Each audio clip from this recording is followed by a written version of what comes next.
नमस्ते। मेरा नाम महेश। मैं आज हमारे ही गांव के एक मंदिर पर एक बहुत ही पुराना कटहल का पेड़ पे गड़े हुए एक कील का रहस्य सुनाने जा रहा हूँ। मैं जब भी उस मंदिर के बारांदे पर खेलने जाता, मेरी नज़र एक ना एक बार तो उस कील पर जाता ही। एक तो वो पेड़ मेरे जन्म से भी पुराना था और ऊपर से वो जंग लगा हुआ कील। पहले पहल तो मैं उस कील को एक सामान्य कील ही समझता था, पर एक दिन बातों ही बातों में मेरे दादाजी से उस कील के वहां गड़े होने का रहस्य मालूम पड़ा। बस उस दिन से मेरे उस गड़े हुए कील को देखने का नजरिया ही बदल गया। ये उस समय का बात है जब मेरे दादाजी जवान हुआ करते थे। मेरे दादाजी के मुताबिक उस गांव में बहुत पहले दो दोस्त रहते थे। एक का नाम सुरेन और दूसरे का नाम दोरजे।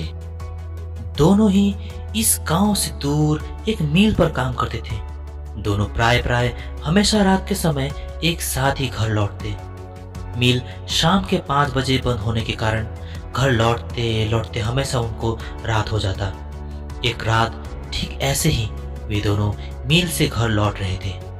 सुनसान सड़क पर बस इन दोनों का ही पैरों का आवाज आ रहा था। दोनों इधर उधर की बातें करते आगे बढ़ रहे थे कि तभी सुरेन को किसी बच्चे की रोने की आवाज सुनाई देने लगी। तभी सुरेन सड़क के आगे बहुत ध्यान से देखने लगा तो उसे बहुत दूर एक सड़क के बीचों बीच एक छोटी सी बच्ची का आकार जैसा कुछ दिखाई दिया। दूर होने के कारण दृश्य उतना साफ नहीं था और सुरेन कहने लगा कि अरे, ये इतनी रात का ये कौन बच्ची सड़क पर रो रही है। इतना सुनते ही दोरजे कहने लगा कि कौन बच्ची, किधर। सुरेन फिर कहने लगा कि वो सामने देखना, वो बच्ची दिखाई नहीं दे रही है क्या।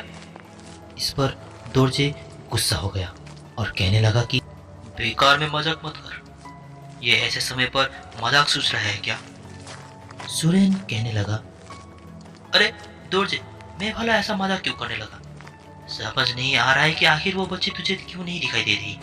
वो देखना, वो सामने ही तो है। ऐसे ही बहस चल रहा था और उनके कदम भी आगे बढ़ रहे थे। देखते ही देखते वो दोनों उस बच्चे के काफी करीब पहुंच चुके थे, जिसके कारण अब सुरेन को वो दृश्य काफी साफ साफ नजर आने लगा था। उसने देखा कि वो बच्ची एक चद्दर ऊपर ओढ़े हुए थी।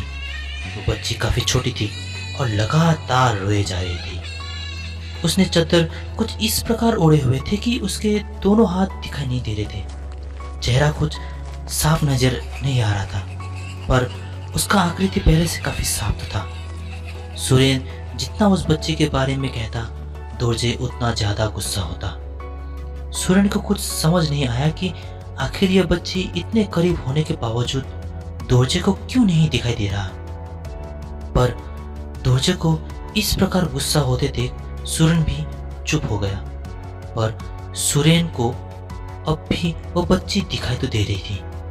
देखते ही देखते वे दोनों उस बच्ची के बगल से निकल गए। तब सुरेन दोरजे का चेहरा देखने लगा कि आखिर दोरजे का कोई भाव उसके चेहरे पर क्यों नहीं दिखाई दे रहा है। तभी सुरेन को शक होने लगा कि शायद कहीं वो जिसे मैं बच्ची समझ रहा हूँ, कहीं वो बच्ची ना होकर कोई प्रेत आत्मा तो नहीं। तभी वो मुड़कर देखता है तो वहां सचमुच कोई नहीं दिखाई देता है। बस उस बच्ची को एक का एक गायब होता देख सुरेन एकदम से डर जाता है और सुरेन ने फिर से दोरजे को पूछा कि दोरजे, क्या सचमुच तुझे वो कोई दिखाई नहीं दिया वहां? क्यों तुझे किसी के रोने का आवाज भी सुनाई नहीं दिया क्या? इस पर दोरजे बोला, अरे भाई, कितनी बार बोलूं कि वहां कोई नहीं है, तो क्यों इतनी रात का ऐसा मजाक कर रहा है। बस दोरजे का इतना कहते ही सुरेन एकदम से डर से थर थर कांपने लगा और दोरजे से कहने लगा कि दोरजे, मैं कसम खाता हूँ यार, मैं कोई मजाक नहीं कर रहा। वहां मैंने सचमुच एक चद्दर ओढ़े हुए रोते हुए एक बच्ची को मैंने देखा था, पर उसको करने के एक दो कदम के बाद ही मैंने जब मुड़कर देखा तो वहां एकाएक गायब हो गई। हो ना हो वो तो कोई प्रेत आत्मा होगी। मैं सच में मजाक नहीं कर रहा यार। सुरेन की वो डर से थर थर कांपते हुए मुंह से निकले शब्दों को सुनने के बाद अब दोरजे को भी सुरेन की बातों पर यकीन होने लगा और दोनों उस सुनसान रास्ते के बीचों बीच डर से कांपने लगे। डर के मारे उन दोनों ने अपने कदम बहुत जल्दी जल्दी चलाना शुरू किया और देखते ही देखते वो दोनों बहुत जल्दी अपने अपने घर पहुंच गए और चुपचाप सोने चले गए।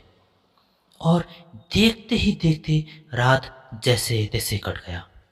सुबह होते ना होते गांव में बहुत हल्ला होने लगा। उस हल्ले के कारण दोरजे की नींद खुली। दोरजे उठते ही उसकी पत्नी दौड़ी दौड़ी दरवाजे के पास आई और कहने लगी कि अजी सुनते हो, कल रात तुम्हारे दोस्त सुरेन का देहांत हो गया। दोरजे अपनी पत्नी की बातों को सुनकर कुछ क्षण दंग रह गया और वो दौड़ा दौड़ा बाहर सुरेन के घर की तरफ भागा। सुरेन के घर के बाहर भीड़ जमा हो चुका था।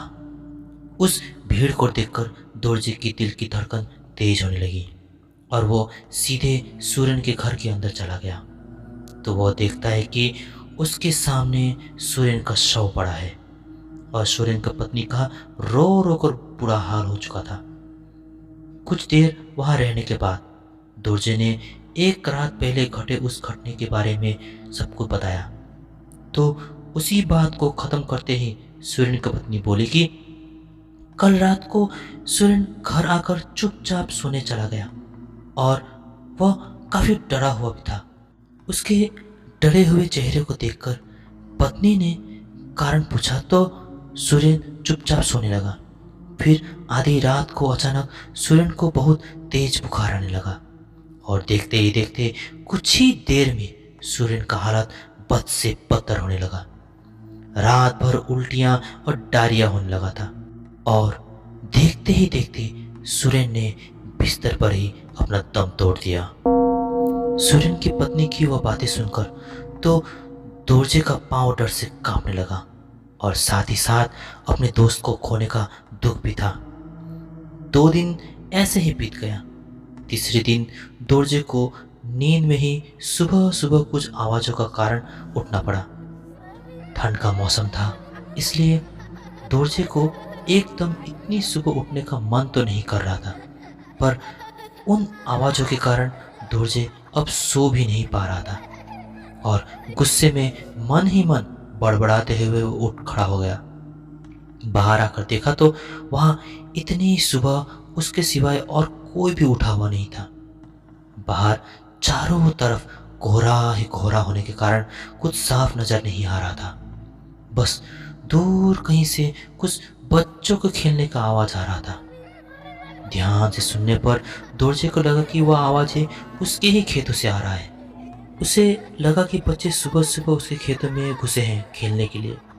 बच्चे खेत को बर्बाद कर देंगे। दोरजे ने नीचे से 1-2 छोटे कंकड़ पत्थर उठाए और खुद भी उस खेत के अंदर घुस गया। कुछ ही दूर चलते ही दोरजे को कुछ 4 या 5 आकृति हिलते डुलते नजर आए। देखकर तो लग रहा था कि बच्चे आपस में लड़ाई कर रहे हैं। यह देखते ही दोरजे ने वो कंकड़ पत्थर उठाए और बड़बड़ाते हुए उनके तरफ फेंका। फिर ऐसे अचानक खेत का मालिक आता देख बच्चे भागे नहीं बल्कि उल्टा दोरजे की तरफ भागकर आने लगे। ये बात कुछ दोरजे को भी अजीब लगने लगा। वे बच्चे कुछ करीब आने के बाद दोरजे को दिखाई दिया कि ये तो कोई बच्चे नहीं बल्कि बच्चे के रूप में पिशाच हैं। वो बच्चे दिखने में बहुत भयानक थे। सभी के बाल उनके शरीर से भी ज्यादा लंबा, हाथ बहुत छोटे छोटे, मान लीजिए नहीं के बराबर ही था। मुंह खोला हुआ था तो दिखाई दिया कि उनके दांत सामान्य दांतों से बहुत बड़े थे। वे 5 पिशाच दौड़ते हुए दोरजे के पास आने लगे। दोरजे वो भयानक दृश्य देखने के साथ ही पीछे मुड़कर भागने लगा तभी वे पिशाच मिलकर दोरजे को घेरने की कोशिश करने लगे। दोरजे ने अपने आप को इस प्रकार गिरा देख नीचे से फिर से कंकड़ पत्थर उठाए और उनके तरफ मारने लगे। लेकिन वे पिशाच इतने फुर्तीले थे कि दोरजे की फेंकी गई एक भी पत्थर उनको नहीं लग रहा था। पर दोरजे ने एक चीज गौर किया कि दोरजे की फेंकी गई पत्थर से वे बचने की कोशिश तो कर रहे थे, रास्ते से हट जा रहे थे। इसी का फायदा उठाते हुए दोरजे ने कुछ इस प्रकार से पत्थर फेंकना शुरू किया कि वो अपने घर पहुंच सके। और कुछ ही क्षण में जैसे ही दोरजे घर के करीब पहुंच गया, वे पिशाच उछलते कूदते वहां से दूर भाग गए। घर के अंदर आते ही दोरजे ने अंदर से दरवाजा और खिड़की बंद कर दिया। उसे ऐसे घबराता देख उसकी पत्नी भी नींद से जग गई और अपने पत्नी के द्वारा पूछने पर दोरजे ने सब कुछ बोल दिया। और यह बातें खत्म होने के कुछ ही क्षण में दोरजे को बहुत तेज बुखार आने लगा। दोरजे की पत्नी यह देखकर बहुत डर गई और आसपास के कुछ पड़ोसियों के साथ दोरजे को किसी तांत्रिक के पास ले जाने लगे। सफर के दौरान ही दोरजे की तबीयत बद से बदतर होने लगे थे। उसे सफ़ेद सफ़ेद उल्टियाँ होना शुरू हो चुका था। एक लंबे सफ़र के बाद देखते ही देखते वे तांत्रिक के पास पहुंच गए। वहां जाकर देखा कि वहां तो कई लोग उस तांत्रिक के पास अपनी समस्याएं लेकर आए हैं। वे भी कुछ देर उसी भीड़ के पास बैठने लगे। पर दोरजे की तबीयत अब और खराब होने लगा था। तांत्रिक की नज़रों में वह दृश्य आ गया। सभी को हटाते हटाते तांत्रिक दोरजे के पास पहुंच गया। दोरजे की पत्नी ने तांत्रिक को सब कुछ बता दिया। तांत्रिक ने भी ये सुनने के बाद अंदर से एक ग्लास पर पानी लेकर आए और दोरजे को पीने को कहा। दोरजे ने वो पानी जैसे ही पिया, कुछ देर बाद उसका भी देहांत हो गया। अब यह घटना लगातार 2 लोगों के साथ घटने की वजह से उन गांव वालों ने तांत्रिक से विनती की कि किसी तरह उन्हें उस पिशाचों से बचा ले। तांत्रिक को भी अब यह बात बहुत गंभीर लगने लगी और तांत्रिक ने एक बहुत बड़ा पूजा किया उसी गांव में और एक कील में उन पिशाचों को कैद कर एक मंदिर के कटहल के पेड़ पर गाड़ दिया। कहा जाता है कि आज भी उस कील में वो पिशाचे फंसे हुए हैं। यह भयानक कहानी सुनने के बाद वो साधारण सा दिखने वाला कील अब मुझे असाधारण लगने लगा था। तब से लेकर मेरे मन में एक ही बातें घूमता रहता कि क्या होगा अगर आज यह कील पेड़ से निकाला जाए। क्या बहुत साल गुजरने के कारण वो पिशाच अब नहीं होंगे, या कील निकालते ही उन पिशाचों का आतंक फिर से इस गांव में शुरू होगा। यह सोचते ही डर के मारे मेरे दिल की धड़कनें बहुत तेज होने लगती हैं।